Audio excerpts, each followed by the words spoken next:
Hello guys, welcome back to Priya Singhal education channel. आप सबका स्वागत है। जैसे मैंने आपको कहा था कि आज की वीडियो में हम बजट का सेकंड पार्ट को डिस्कस करेंगे। इसके और इम्पॉर्टेंट जो हाइलाइट्स टॉपिक्स थे हम उसको डिस्कस करेंगे।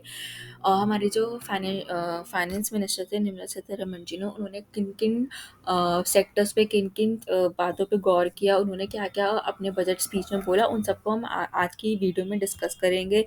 उन्होंने कौन से सेक्टर के लिए कितना, उन्होंने क्या बताया, क्या चीज़ नहीं बताई। तो चलिए शुरुआत करते हैं। पहले एक प्रीकैप। जैसे मैंने आपको बताया कि कॉन्स्टिट्यूशन में बजट 111 नंबर पर आता है हमारा। उससे रिलेटेड और भी जितने आर्टिकल्स थे, जैसे 1114 टू टू 66 266 का सेक्शन 2 270 272, ये सब। और difference between interim and union budget हमने कल डिस्कस किया था कि इंटरिम बजट 2 3 महीने का होता है, फुल बजट पूरे ईयर का होता है, ठीक है। और हमने ये, जैसे आपको स्क्रीन पे दिख रहा है, इंटरिम बजट और फुल बजट का जो डिफरेंस है, सेम एक प्री कैप चल रहा है जो हमने किया था। फिर हमने term one and term two के जो बीजेपी गवर्नमेंट की हाइलाइट्स थी, उन्होंने इन 10 साल में क्या क्या किया, उन्होंने कौन कौन सी चीज़ें करी, उस चीज़ को हमने हाईलाइट किया था। उनके जो इनके इंटरिम बजट में था उसको हमने हाईलाइट किया था। उन्होंने फिजिकल डेफिसिट के बारे में बात करी थी, फिजिकल एक्सपेंडिचर के बारे में बात करी थी। उन्होंने रेलवेज में तीन चीज़ लॉन्च की थी। अब बात करते हैं ग्रीन एनर्जी। उन्होंने ग्रीन एनर्जी पे बोला कि जो हमारा नेट कार्बन एमिशन का जो टॉपिक है उसको हम नेट ज़ीरो कर देंगे बाय 2070 तक। जो थ्रू रूफटॉप सोलराइजेशन होगी 1 करोड़ घरों के ऊपर, जिसमें 300 यूनिट फ्री इलेक्ट्रिसिटी जो होगी वो प्रोवाइड की जाएगी हर महीने, ठीक है। और ये जो आपको 1 गीगावाट की जो जितने भी हमारे ऑफशोर है वहाँ से 1 गीगावाट और कोल गैसिफिकेशन होगी, पब्लिक में ई बसेस यूज़ होंगी। तो उससे क्या ग्रीन एनर्जी का प्रमोशन होगा। अब टूरिज्म में क्या है, स्टेट्स को एनकरेज किया जाएगा कि डेवलपमेंट की जाए आइकॉनिक टूरिस्ट सेंटर की, जिससे क्या है हमारे टूरिज्म बढ़े, ठीक है। एक क्वालिटी, एक फैसिलिटी सर्विसेज प्रोवाइड की जाएगी हाई क्वालिटी, जिससे हमारे टूरिज्म में असर पड़े, लोग ज़्यादा से ज़्यादा वहाँ पर आए। Long term free interest provide किया जाएगा स्टेट्स को फॉर फाइनेंसिंग दीज डेवलपमेंट करने के लिए। और जो लक्षद्वीप है उसको एक वर्ल्ड क्लास हमें बनाना है, हमें वहाँ पे पोर्ट कनेक्टिविटी करनी है, इंफ्रास्ट्रक्चर डेवलप करना है टूरिज्म के लिए, वहाँ पे डिफरेंट तरह की अम्यूनिटीज़ प्रोवाइड करनी है वहाँ पे जितने भी आइसलैंड है, ताकि जो हमारा लक्षद्वीप है एक हाई क्लास टूरिज्म सेंटर बन जाए, ताकि वहाँ पे बहुत सारे टूरिस्ट वगैरह आए। तो ये इन्होंने टूरिज्म वाले इसमें बोला था। अब टेक्नोलॉजी की बात करते हैं। A corpus of 1 lakh crore will be establish. 1 lakh crore का कॉर्पस स्टैब्लिश किया जाएगा, जिसमें 50 ईयर का फ्री लोन प्रोवाइड किया जाएगा प्राइवेट सेक्टर को फॉर रिसर्च इनोवेशन सब चीज़ों के लिए, ठीक है।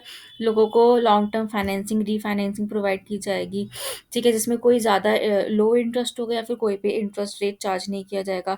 नई नई स्कीम्स यूज़ होंगी, नई नई स्कीम्स लॉन्च की जाएगी, ताकि हमारे की जो टेक्नोलॉजी है वो बढ़े, डिफेंस के सेक्टर में टेक्नोलॉजी बढ़े, पर्पस सेक्टर, ताकि हम आत्मनिर्भर बन सके। अभी जैसे आपको पता है कि हम बहुत सारा डिफेंस का सामान, हम डिफेंस की चीज़ें हम रशिया से मंगाते हैं, फ्रांस से मंगाते हैं, हमें बाहर से इंपोर्ट करनी पड़ती है। तो अब अगर हमारी टेक्नोलॉजी अच्छी होगी तो वो सब चीज़ें हम खुद ही अपने देश में बना पाएंगे, यानी हम आत्मनिर्भर भारत बन पाएंगे, जो हमारे मोदी जी का स्लोगन है।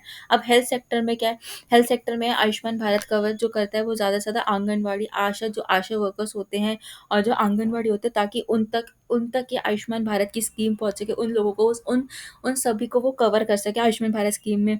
All maternal and child health care schemes will be brought under one comprehensive. जितनी भी बच्चों से रिलेटेड स्कीम्स है, जितनी भी अदर स्कीम्स हैं, उन सबको एक बड़ी कॉम्प्रिहेंसिव स्कीम के अंदर इनिशिएट किया जाएगा, ताकि वो सब एक ही चीज़ के अंदर आ सके। The centre will encourage cervical cancer vaccination. जो सर्विकल कैंसर वैक्सीन होता है उसकी जो वैक्सीनेशन है उसको एनकरेज किया जाएगा सेंटर के द्वारा, ठीक है। अब बात करते हैं हाउसिंग एंड माइक्रो फाइनेंस की। Despite the challenge due to कोविड-19 implementation, PM Awas Yojana continued and centres close to achieving the target. अब जो जब हमारी पीएम आवास योजना लॉन्च हुई थी, तो एक टारगेट रखा गया था 3 करोड़ हाउसेस का। अब उस बीच में कोविड भी आ गया, कोविड पेंडेमिक आ गया, उस वजह से बहुत ज़्यादा दिक्कतें हो गई। तब भी हमने वो अपना टारगेट जो था 3 करोड़ हाउसेस का वो कंप्लीट किया। अब 2 करोड़ और हाउसेस बनाए जाएंगे अगले 5 सालों में, ताकि जो नंबर ऑफ जो रिक्वायरमेंट्स है, जैसे नंबर ऑफ फैमिलीज की रिक्वायरमेंट बढ़ती जा रही है, घर के आपको पता है इंडिया की पॉपुलेशन बढ़ रही है, वैसे वैसे घरों की रिक्वायरमेंट भी बढ़ रही है। तो उन्हीं रिक्वायरमेंट को फुलफिल करने के लिए जो हमारी गवर्नमेंट है, उन्होंने कहा कि अगले 5 साल में हम 2 करोड़ घर और बनाएंगे, ताकि जो जिससे जैसे नंबर ऑफ फैमिलीज बढ़ रहे हैं, ताकि उनकी जो रिक्वायरमेंट है वो फुलफिल हो सके और किसी को भी किसी तरह की प्रॉब्लम नहीं आ सके। तो ये इन्होंने हाउसिंग एंड माइक्रो फाइनेंस वाले सेक्टर में बोला था।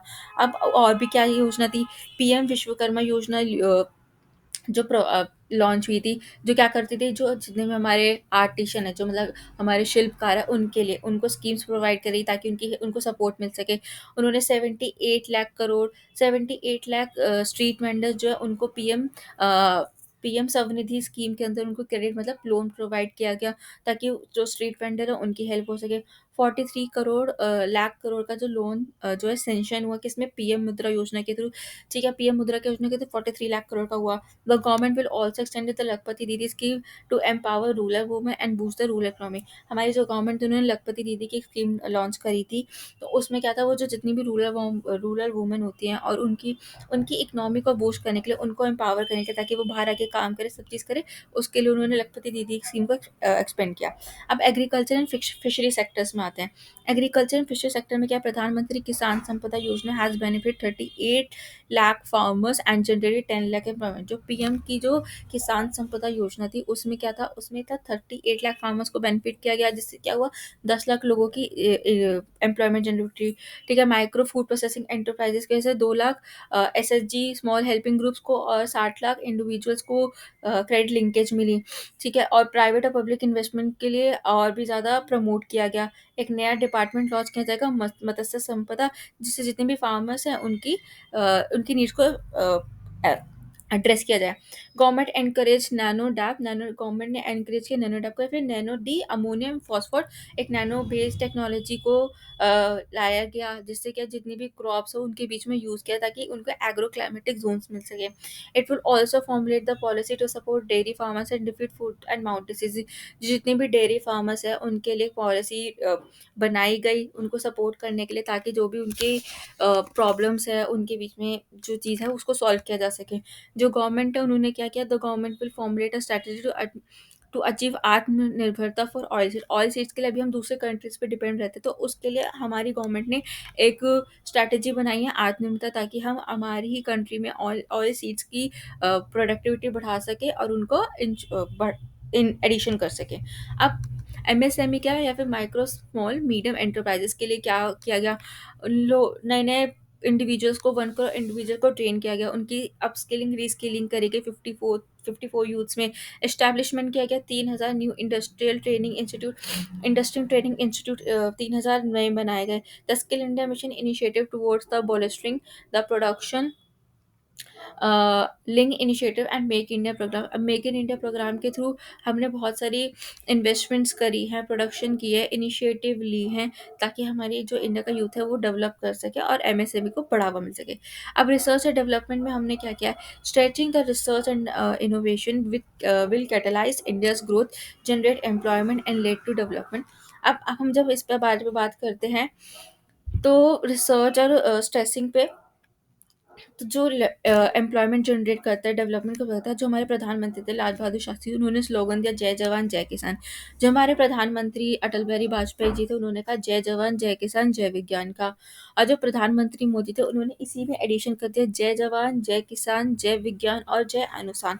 ये उन्होंने फाउंडेशन रख दी किसकी, डेवलपमेंट की। अभी तक हमारे में सिर्फ एम्प्लॉयमेंट वो इस सब की नींव रखी गई थी, बट जो हमारे मोदी जी उन्होंने इसकी किसकी नींव रख दी, जैव अनुसार, मतलब डेवलपमेंट की भी नींव रख दी। तो इन चीज़ों को मिला के अगर हम देखा जाए, तो हमारे जो गवर्नमेंट उन्होंने एक अच्छा काम किया है।